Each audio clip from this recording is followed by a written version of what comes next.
Bonsoir à chacune et à chacun. C'est un privilège, c'est un honneur de pouvoir être avec, je dirais, tous ces frères et sœurs de l'Est de la France, une région que j'affectionne particulièrement, le bonheur céleste, mais le bonheur, c'est aussi de pouvoir avoir, je dirais, grandi dans cette belle région, puisque je suis un Vosgien. J'ai un peu, ben, Dieu, perdu mon accent. Je suis fier d'être marocain, fier d'être vosgien, et je vois la vie en Vosges. Merci à Max.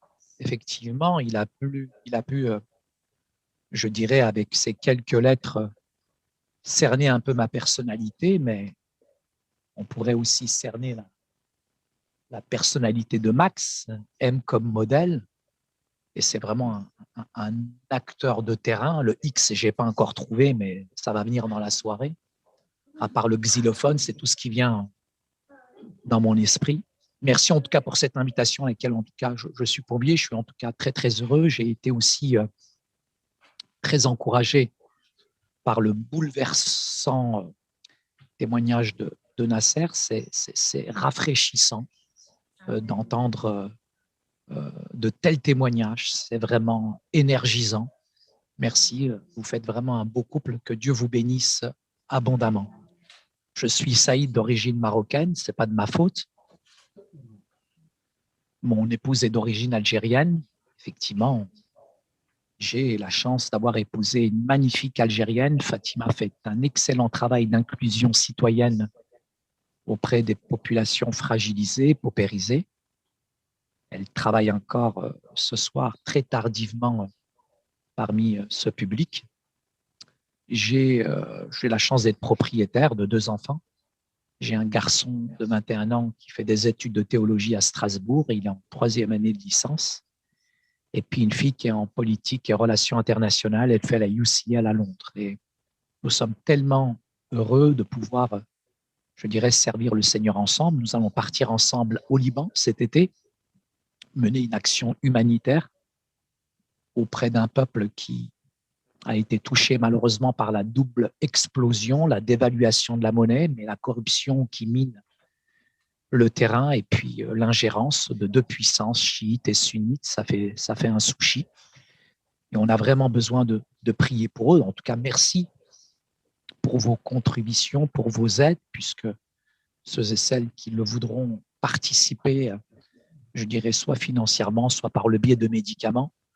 Pour ce pays, vous pourrez le faire. Nous partons début août. Je reviens il y a une semaine du Liban où j'étais assez frappé par une organisation, une association avec laquelle je collabore, qui est d'obédience catholique. Je travaille avec toutes les confessions chrétiennes là-bas. Il y a 17 confessions chrétiennes différentes. Et cette association a le privilège d'aller vers les seniors, les personnes âgées. Pour certaines, elles n'ont pas la possibilité de descendre de chez elles puisque aujourd'hui, les ascenseurs ne fonctionnent plus. Et je vois encore l'image de Caroline serrer cette femme de 80 ans alors que l'odeur, c'est une explosion olfactive, c'est nauséabond. Même avec le masque, je suis allé chercher ma respiration et j'ai failli m'évanouir. Mais j'ai vu cette femme catholique melkite aller au-delà de l'apparence, au-delà de l'odeur et serrer cette femme dans ses bras et ce fils trisomique qui était là, qui a plus de 30 ans. Et je me suis dit, mais Saïd, comment est-ce que tu aimes les gens et comment dans ce monde occidental, finalement, nous nous aimons? Et je vous avoue que j'ai pris une bonne claque parce que pensant apporter quelque chose au Liban, j'ai plutôt reçu pas mal de claques spirituelles qui m'ont réaligné dans mon engagement et dans mon apostolat. Je voudrais saluer aussi la présence de Léonidas. Léonidas qui est un frère, un ami orthodoxe qui nous suit depuis la belle ville d'Athènes en Grèce. Merci beaucoup. Léonidas est venu à plusieurs reprises dans un institut d'études politiques, Montant-Lambert, que j'ai cofondé maintenant il y a quelques années.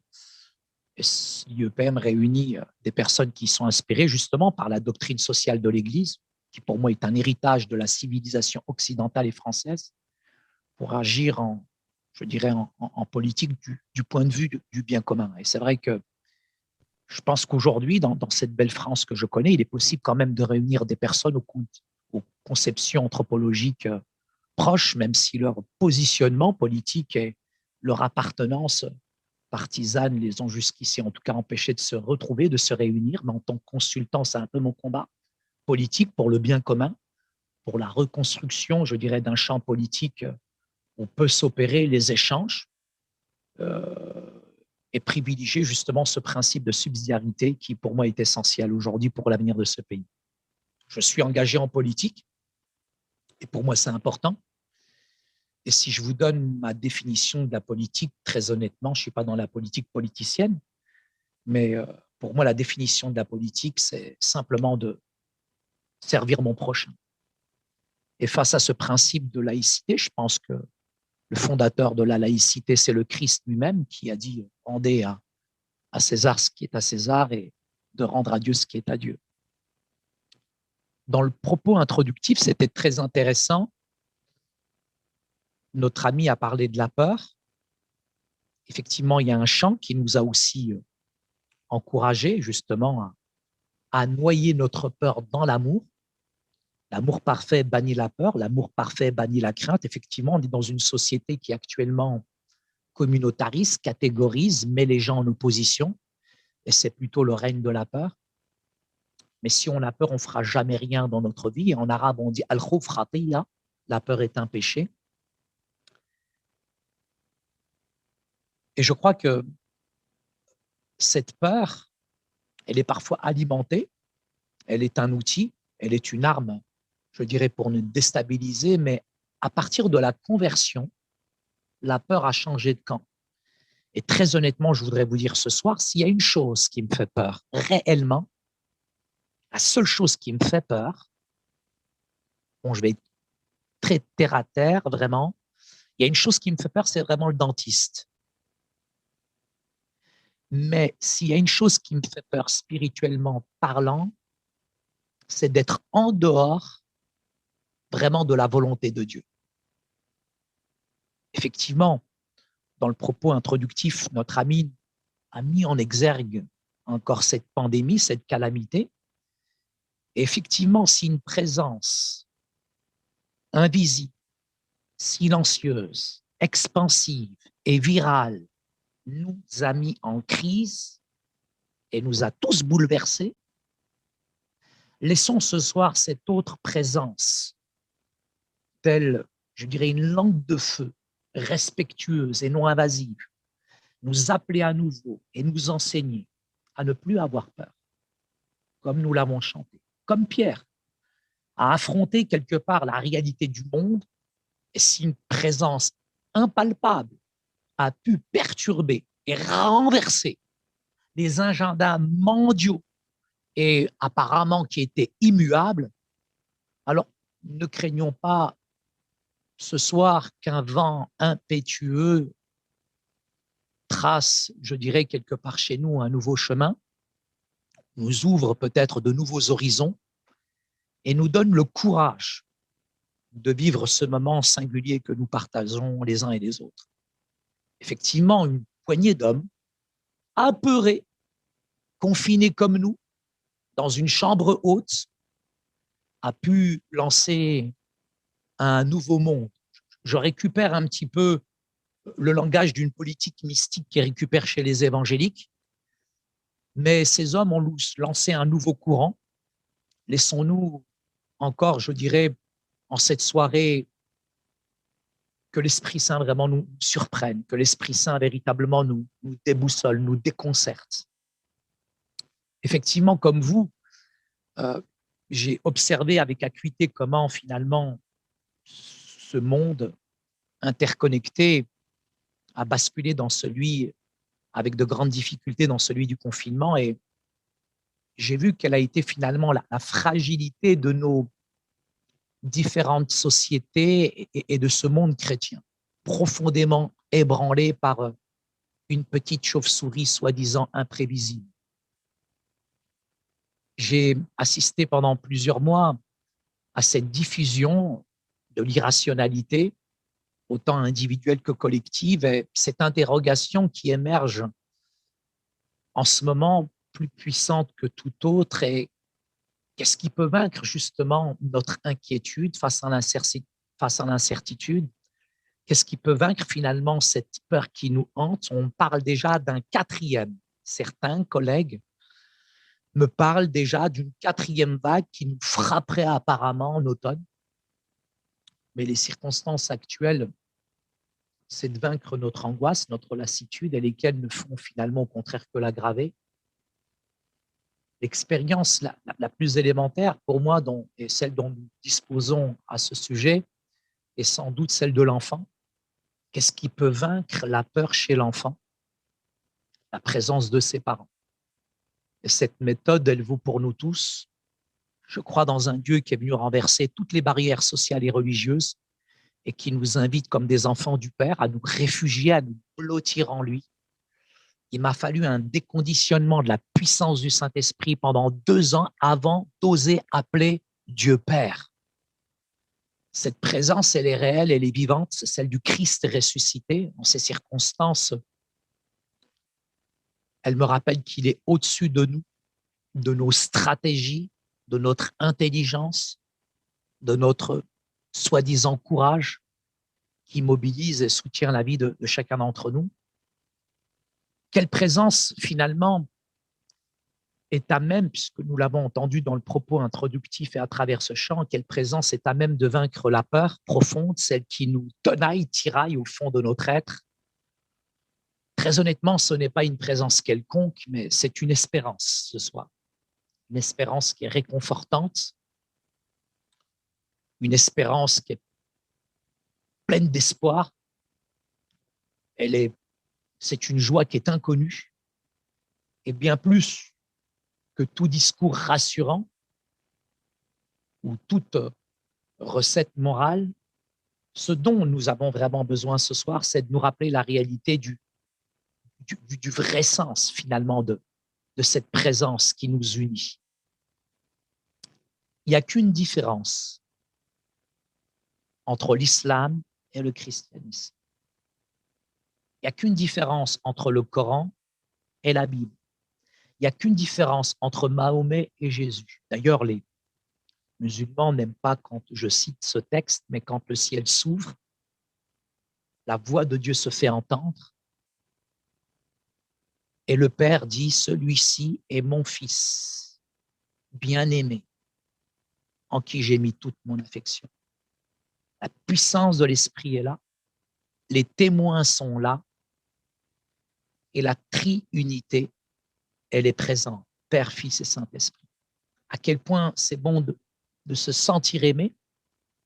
Et quand on vient d'un arrière-plan musulman, je pense que Nasser a donné quelques qualificatifs tout à l'heure.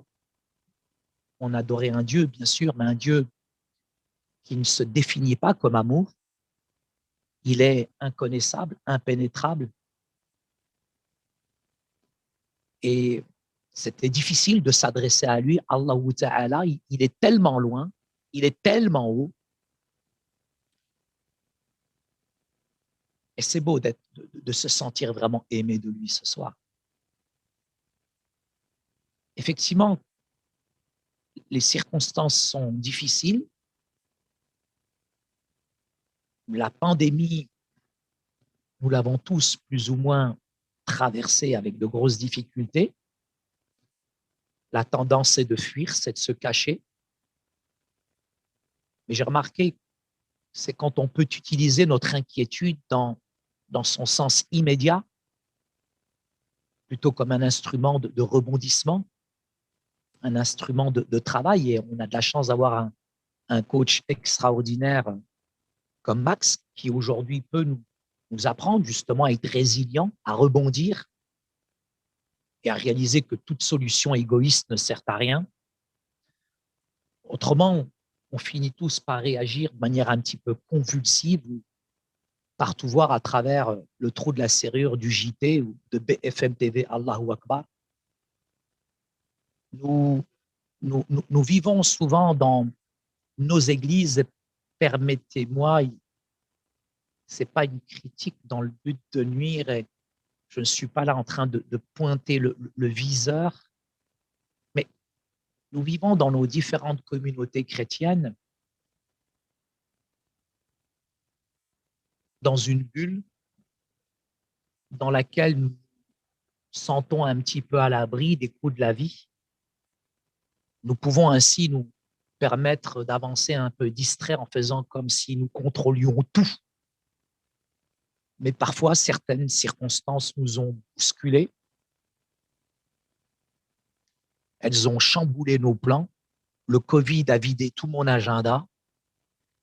Et ces derniers mois, la réalité a secoué toute ma vie habituelle, plus ou moins tranquille, sous les traits menaçants de ce Covid-19, nouveau virus qui a provoqué une situation sanitaire internationale.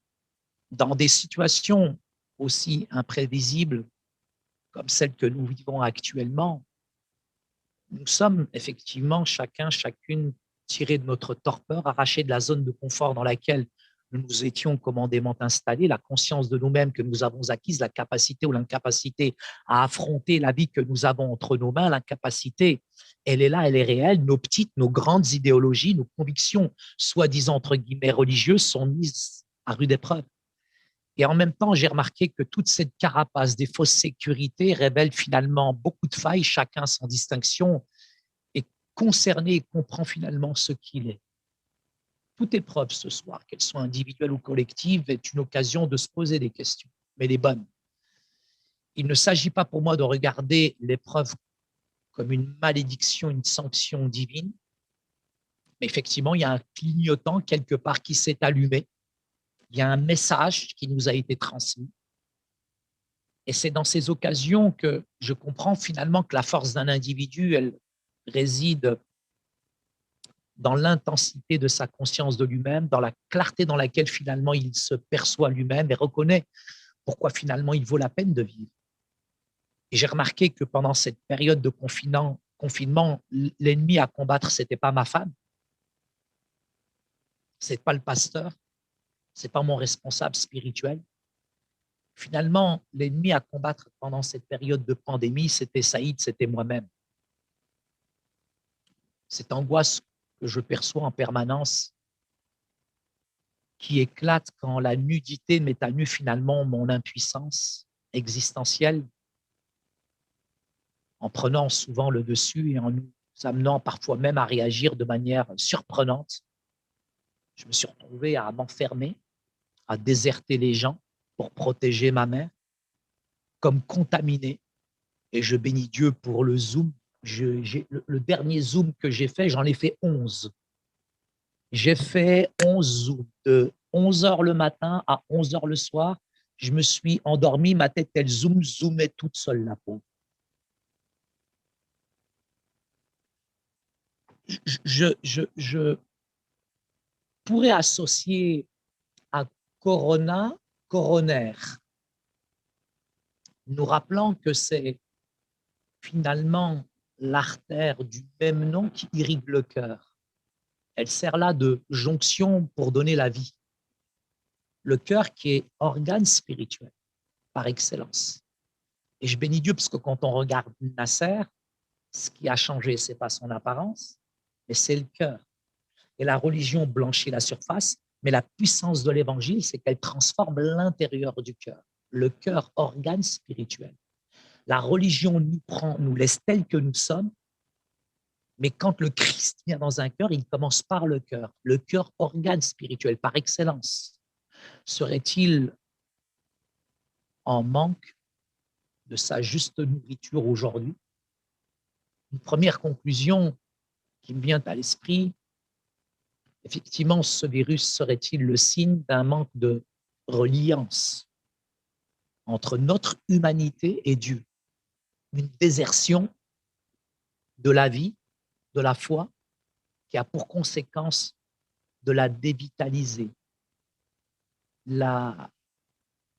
Ce virus s'attaque et s'est attaqué, et j'ai perdu plusieurs amis parce qu'ils ont été attaqués dans les voies respiratoires, dit-on. Ce corps réagit est atrophié. Le nouveau nom donné, celui qu'on a retenu tout au long de cette pandémie, symboliquement, c'est écho, signe d'association, de collaboration entre Dieu et l'homme, qui serait devenu vide, co-vide. L'homme coupé de ses racines ontologiques, de sa nature spirituelle, est coupé finalement de l'essentiel, de sa vie. Il tourne à vide depuis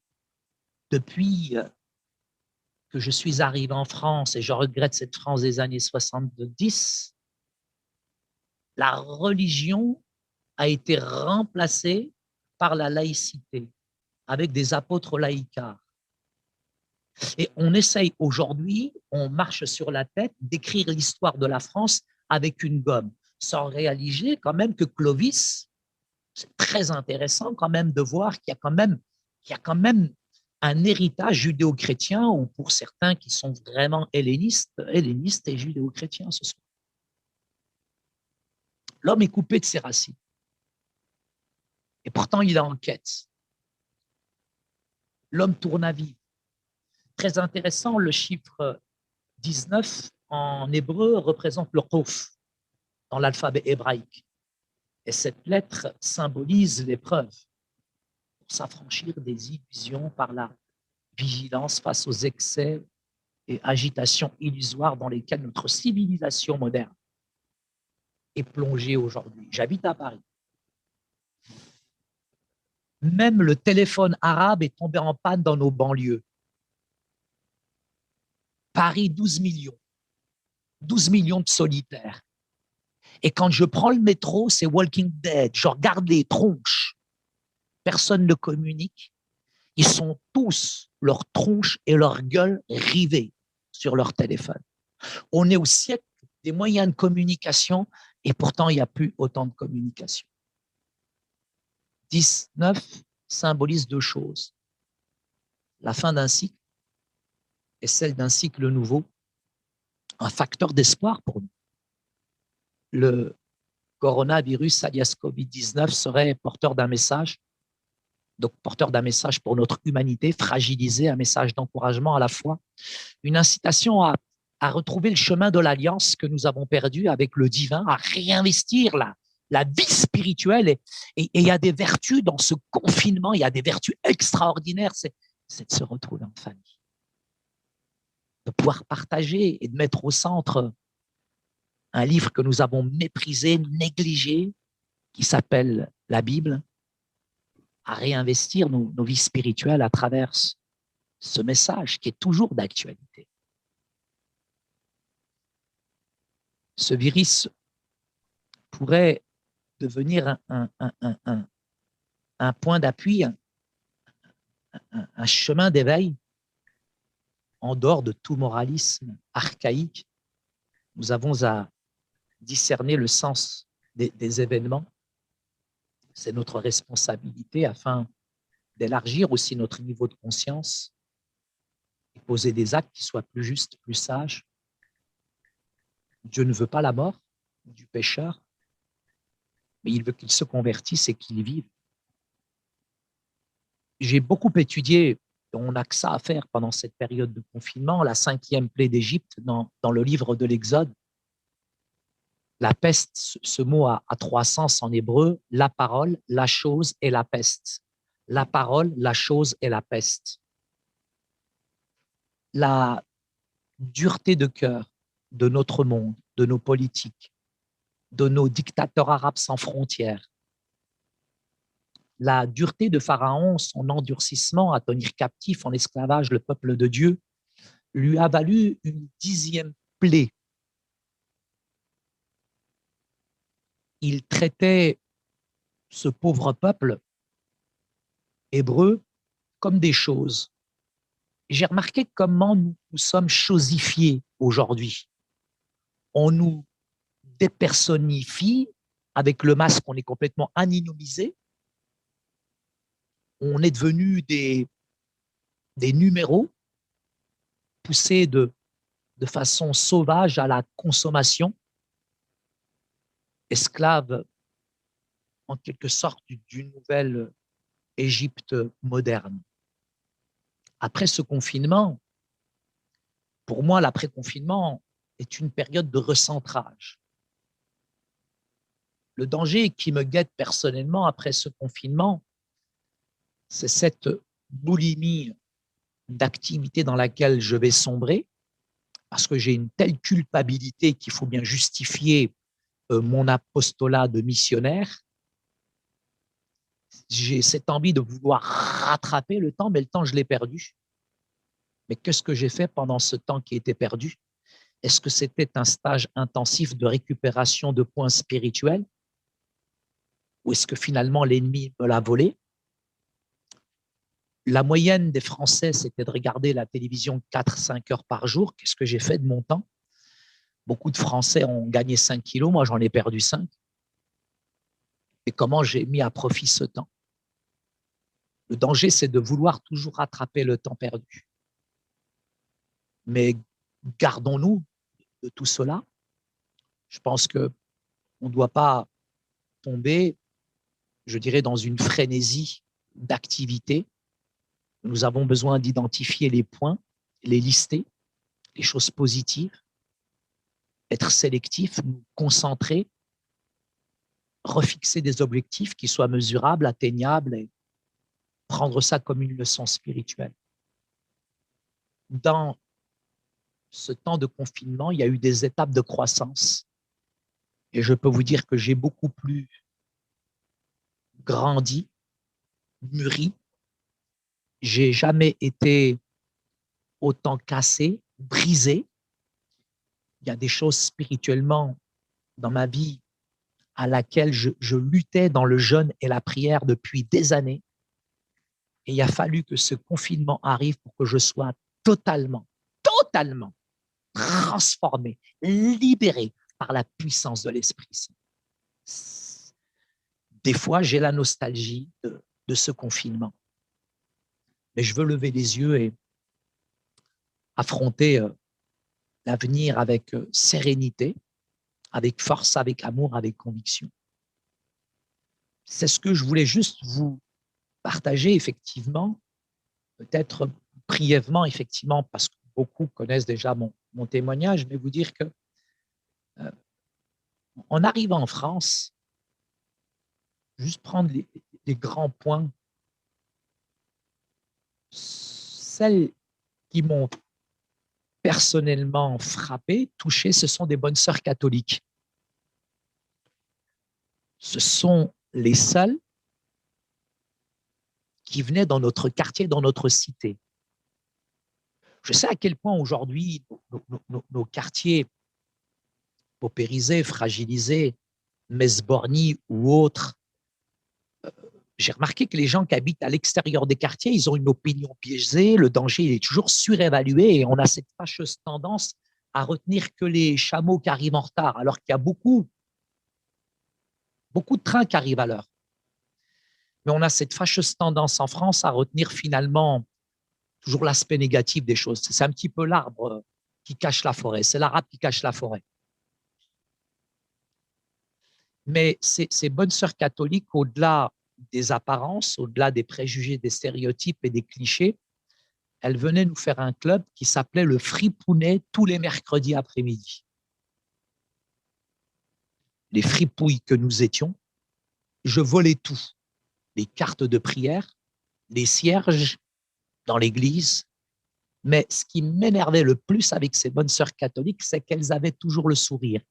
En bleu avec la croix, les Batman. Fidèlement, tous les mercredis, elles prenaient soin de nous. Ayant une connaissance très basique de l'islam, mais ayant un frère quand même qui maîtrise les 6236 versets, les 114 chapitres du Coran, je suis allé le voir et je dis, mais ces dames en bleu qui prennent soin de nous, qui sont-elles? Et mon frère m'a répondu avec beaucoup de force. Ce sont des hérétiques, elles iront en enfer. Et je lui ai dit à mon frère, elles vont y aller avec le sourire. Et en fait, c'est l'amour de ces bonnes sœurs catholiques qui m'a interpellé. Et tout petit, cette carte de prière que j'avais volée, je la lisais tous les soirs en même temps que je récitais ma prière musulmane. Alhamdulillah, Rabbil Alamin, Rahman Rahim, Malikum Bidinika al-Abudayya, Kansan Hidina Sirata. Et étant dans un quartier,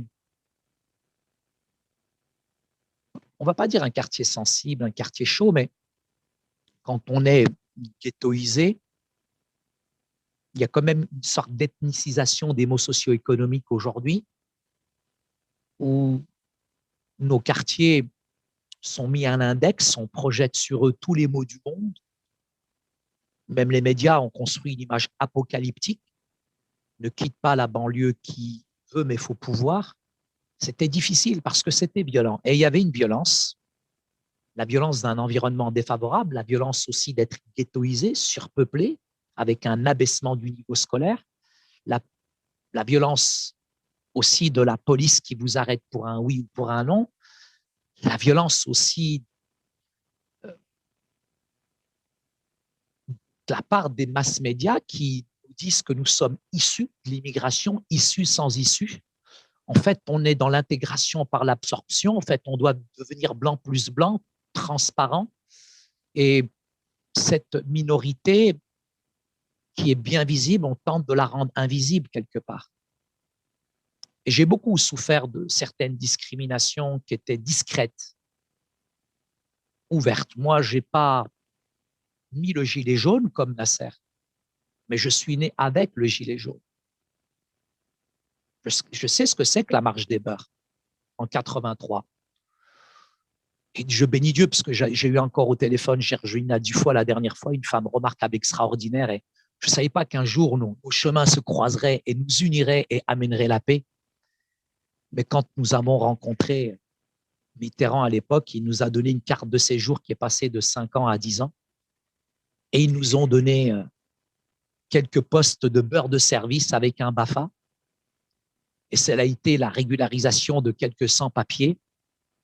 Et puis, on nous a dit, bah, la France, vous savez, c'est comme une mobilette, il lui faut du mélange pour avancer. Comme si je devais toujours en France pédaler 2 fois plus vite et prouver mon adhésion à la société française. On me disait, mais finalement, cette main jaune ne touche pas à mon pote, comme si moi, Saïd, j'avais besoin de potes pour me défendre, moi. Donc, inévitablement, on est parti dans une dérive où on a été violé mentalement, psychologiquement. On a été séduit par un islam radical, un islam qui nous fait comprendre qu'on n'est pas n'importe qui, on fait partie de l'élite et qu'on est face à une société judéo-chrétienne, finalement, avec toutes ces grandes valeurs, finalement, et des sociétés arabes qui sont dans une situation d'infériorité. Et on inverse mentalement, finalement, notre position d'inférieur pour devenir supérieur. Et là, on épouse une idéologie politique macabre, sinistre, et on aime la mort, on chérit la mort. Comme vous-même, vous êtes attaché au Nutella. On n'a pas peur de la mort, on aime la mort. Et j'avais qu'une envie, très honnêtement, très rapidement, ayant subi toutes sortes de vexations, de partir en Afghanistan combattre contre les Russes. Mais effectivement, quand on est violent, on répète ce chemin. Je ne suis pas devenu Charles Ingalls. Et je me souviens avoir provoqué une émeute. Et entre guillemets, grâce à cette émeute, on va dire, après un concours de circonstances, un membre de ma famille est devenu chrétien et ça a été véritablement apocalyptique, ça a été un séisme, un tremblement de terre au sein de notre famille. C'était même, je dirais, l'échec de notre migration en France. Le fait que cette conversion ait lieu dans notre famille. Et j'ai simplement, effectivement, espionné une personne de ma famille et en espionnant cette personne, j'ai été subjugué, frappé dans cette église par un amour authentique, par des prières qui étaient vraies. À un tel point, je me souviendrai toujours, j'étais installé entre 2 mamies. Elles ont commencé à psalmodier, chanter. Et j'étais très intrigué puisque dans la tradition de l'islam ne chantons pas. Il y a dans le soufisme, branche charismatique de l'islam, par une crainte d'une déstabilisation de l'orthodoxie de l'islam, nous combattons les soufis. Pour nous, ils sont hérétiques, mais là, ils sont quand même assez surpris d'entendre de la louange dans cette église. Je me suis tourné vers cette mamie, je lui ai dit, mais madame, est-ce que ce sont des chants soufis? Et elle me dit, ça soufit, tais-toi et chante. Et je me suis fait agresser par une meute de mamies à la fin, qui m'ont remis une Bible. J'étais très content, parce que là, je voulais vraiment rentrer dans l'apologétique. Je voulais vraiment rentrer dans la défense de mon sang, de ma patrie, de mon pays, de ma famille. Et en cherchant les erreurs, de la Genèse à l'Apocalypse, j'ai été vraiment subjugué par une personne, la personne de Yeshua al-Masih, la personne du Christ. Il m'a foudroyé. Il m'a foudroyé par ses paroles parce que lui disait, celui qui veut être devant va se retrouver derrière. Celui qui s'élève, il sera abaissé. Si on te frappe sur la joue là, tu tends l'autre. Et moi, je dis, mais entre les deux, il y a mon front. Je te mets un bon coup de boule. Après, Inch'Allah, je te demande pardon. Mais c'était tellement difficile pour moi parce que l'évangile allait à l'encontre de ma chair, de ma nature, à l'encontre de la loi, des cités, des clés de lecture, des codes culturels, des quartiers, et à l'opposé de la mentalité de ce monde qui te piétine pour réussir à ta place. C'est là où je réalise à quel point l'évangile est pour la diversité, il est pour l'ouverture. La religion nous ferme. La puissance de l'évangile, c'est que le Dieu auquel je crois aujourd'hui, nous sommes dans une identité qui est ouverte. Ce n'est pas une identité qui est fermée. L'identité ouverte, elle part du principe de la grâce. La grâce n'achète pas, la grâce, elle ne se monnaie pas. La grâce, on la reçoit parce que c'est la seule solution. Et son acceptation, elle est simple. Elle s'appelle la foi, la foi, la foi. Mais quand on réalise ça en tant que musulman, il faut que ça passe de la tête au cœur. Et c'est un chemin, mais tellement long, de réaliser que c'est la grâce. C'est cet amour inconditionnel, suspendu entre le ciel et la terre. Tu réalises finalement, ce n'est pas les clous qui le gardent, mais c'est l'amour qu'il a pour toi. Même si on te qualifie de bougnoul, de bico, de salarabe, de voleur, de tout ce que tu veux, c'est plus l'environnement qui détermine ton identité, c'est parce que tu entends qui détermine ton identité, parce qu'avant, finalement, tu avais du mal même à juger ta propre vie d'une manière impartiale, parce que tu te voyais, tu t'entendais à travers ce que disaient les gens, mais là, tu es complètement bouleversé, parce que la parole, elle te dit, elle est puissante, elle est vivante, elle est toujours dans l'actualité, elle te déduit à celui qui croit, à celui qui le reçoit, il donne le pouvoir, la force, la capacité d'être enfant de Dieu. Ça, c'est puissant. Ça, c'est puissant. C'est plus le monde qui me détermine. C'est plus l'environnement qui me détermine. C'est la puissance de la parole de Dieu. Quelle puissance, quelle force, quelle libération quand le Christ vient dans un cœur, il nous libère, il nous libère, il nous libère, il nous transforme de l'intérieur. Ayant vécu cette expérience qui était assez foudroyante, je me souviens encore de ma maman, comme si c'était hier. Jésus, Marie, José, Pérec. Je rejoins ma maman qui est en train de faire le jardin. Je suis à environ 300 mètres, comme le fils prodigue. Elle me regarde, elle me renifle, elle me scanne, elle fait une échographie, elle fait un IRM spirituel et ma mère tremble et me dit, t'as bu. Je dis, non, maman, j'ai pas bu, j'ai pas fumé. J'ai été juste touché par l'amour du Christ qui a bouleversé ma vie. Ma mère n'a rien dit.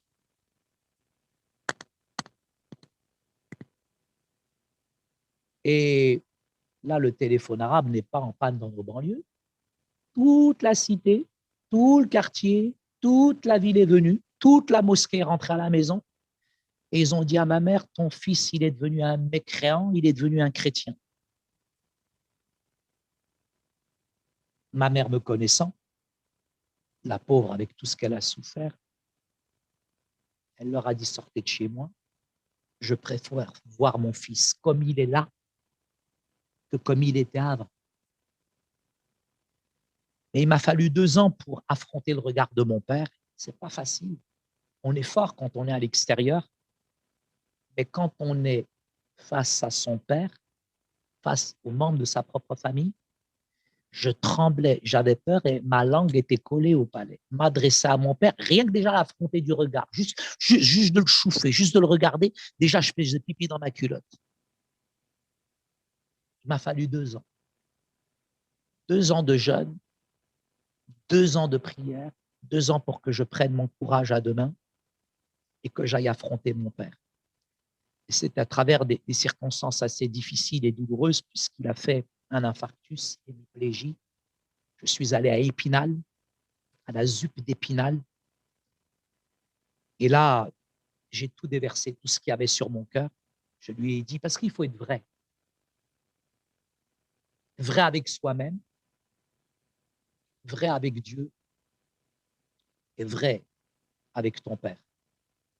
Je lui ai tout dit, tout ce qui me traversait, toute cette animosité, toute cette rancœur, toute cette douleur.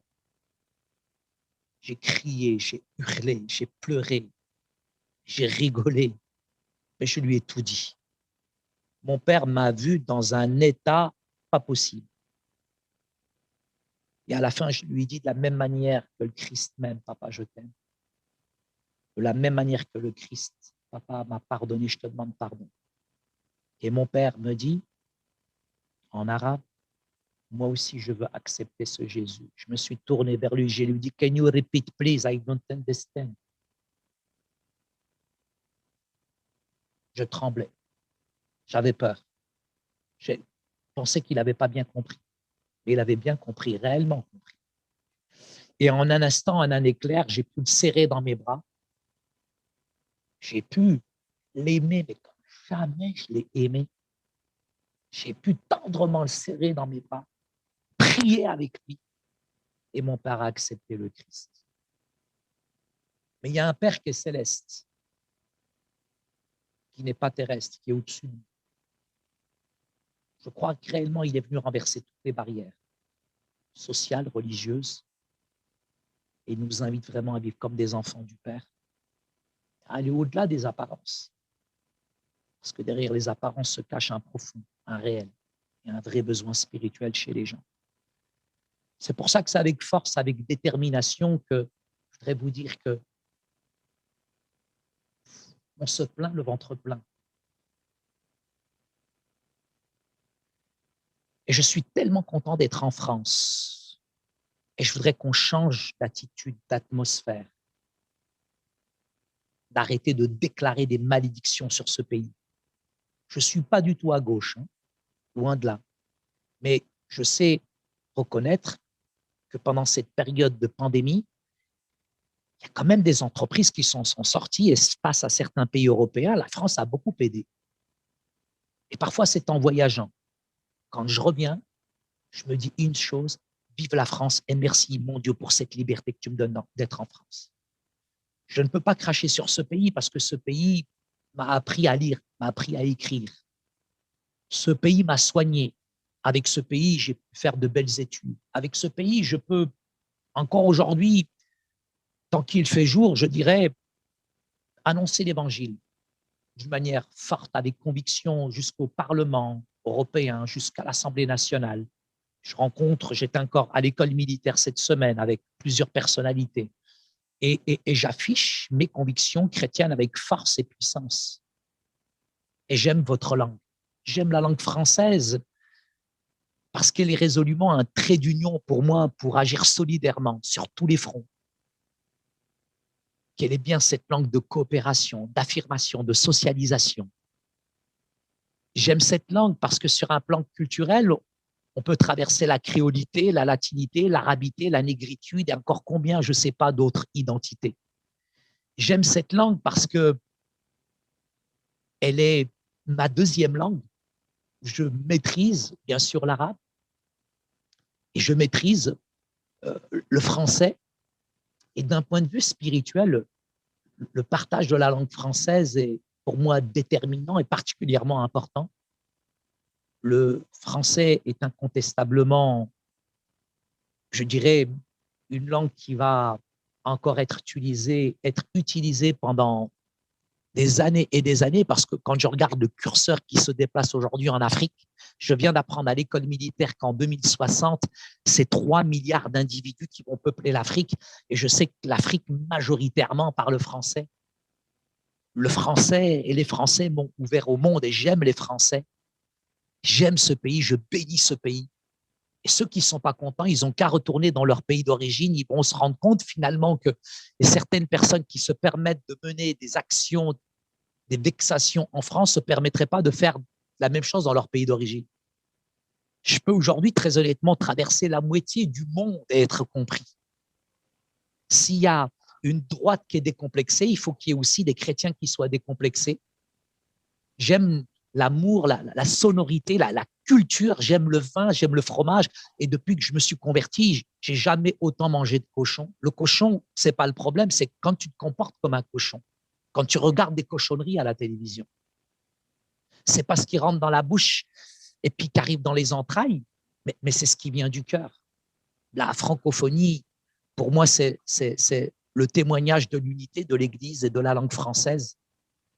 Elle tisse des liens d'amitié comme moi et Max, on se connaît, comme il a dit, depuis quelques années maintenant, et ça crée des synergies. Je ne connaissais pas Nasser, je ne connais pas certains d'entre vous, et je pense que vraiment la France, après cette période de confinement, Dieu n'a pas dit son dernier mot. Et j'aimerais vraiment vous encourager ce soir, celles et ceux qui nous écoutent, à prendre espoir, à ne pas vous laisser, je dirais, intimider par l'ennemi, à arrêter de croire aux mensonges, à vous déconditionner du mensonge et à aligner vos pensées à ce que